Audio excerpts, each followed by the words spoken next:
Bonjour à tous.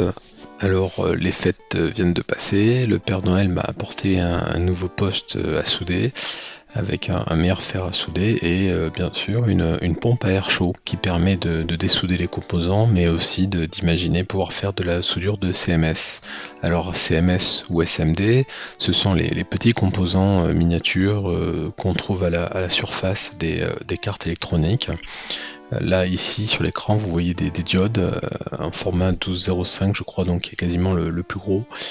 Euh, et j'ai voulu m'essayer donc à cette fameuse soudure de CMS avec cette nouvelle station à souder. Alors, j'ai commandé de la pâte à souder. J'ai regardé la doc constructeur qui indique un point de fusion à 217 degrés.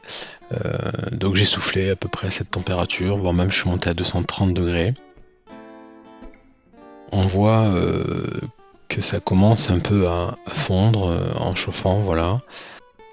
Et puis au bout d'un moment, ça fait une forme de croûte en surface, ça sèche, et puis plus rien. Ça soulève même les composants. Voilà, ça fait un pâté tout pas beau. Donc j'ai continué à chauffer, j'ai essayé différentes températures et rien du tout. Je me suis résolu à gratter cette pâte du coup avec un cure-dent. Voilà, vous voyez, donc en fait, bah, ça se décolle tout simplement, hein, ça n'a pas pris.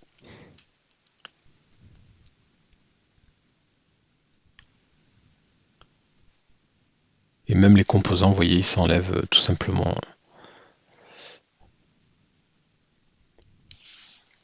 Je vous cache pas ma déception.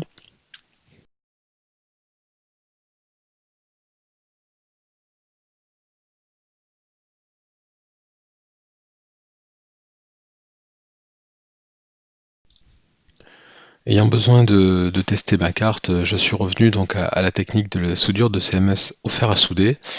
Alors si jamais vous avez besoin de souder des composants comme ça et que vous avez qu'un fer à souder sous la main, j'en profite pour vous montrer. Donc en fait, vous mettez un peu d'étain sur une des deux pattes, vous chauffez la pâte en posant votre composant, vous le tenez à l'aide d'une pince à épiler, hein, ou une pince Bruxelles antistatique, c'est l'idéal.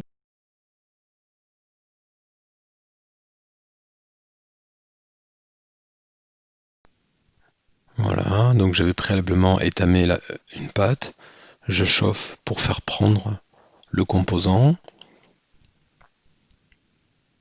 Voilà, et l'idée, une fois que vous avez posé un côté du composant et que ça a refroidi, et ben, il vous suffit de refaire la même opération ben, de l'autre côté du composant pour aller souder l'autre pâte.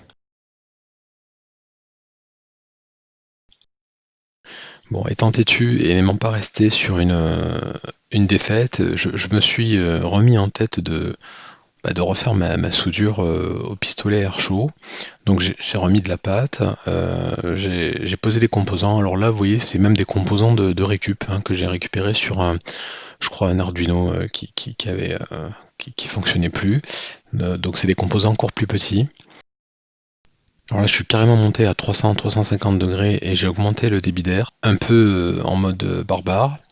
Et là, on va voir que bah, finalement, ça commence à prendre. Voilà, ma pâte fond et comme par magie, se liquéfie et se transforme en étain comme on connaît quand on le chauffe avec un fer. Vous voyez, hop, et voilà. Mes composants se sont soudés. Je suis assez content du résultat.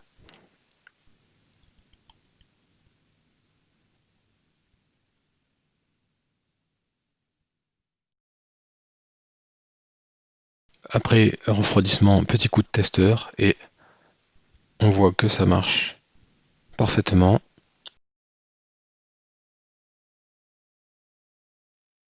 Donc maintenant, je me suis rattaqué à une rangée de diodes comme sur le début de la vidéo. Donc vous voyez ici, c'est le bout de la seringue qui contient la pâte à souder. Je l'étale avec le cure-dent, bon, c'est un peu plus pratique.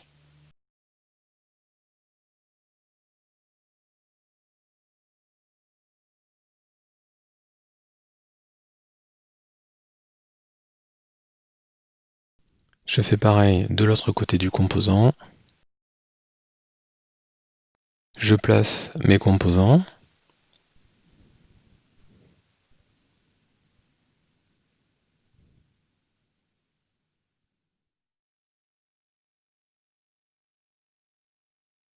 Et maintenant, on chauffe.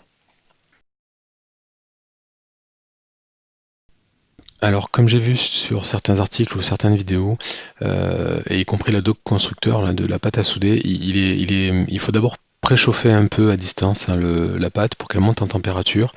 Et après, on vient monter au point de fusion.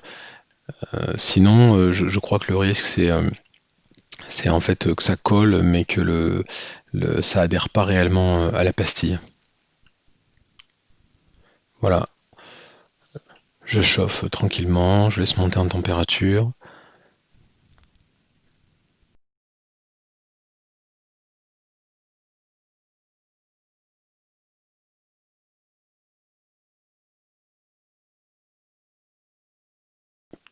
Et au bout d'un moment, on a la magie qui opère.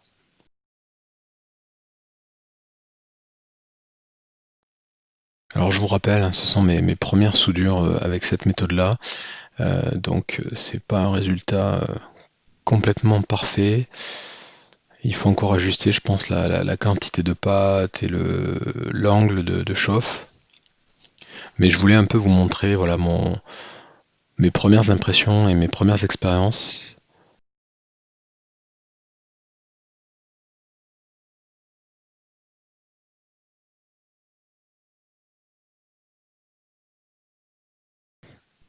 Voilà, après refroidissement, j'ai passé un petit coup d'essuie-tout pour enlever le surplus de flux. Et voilà, c'est tout pour cette vidéo. Je vous remercie. À la prochaine.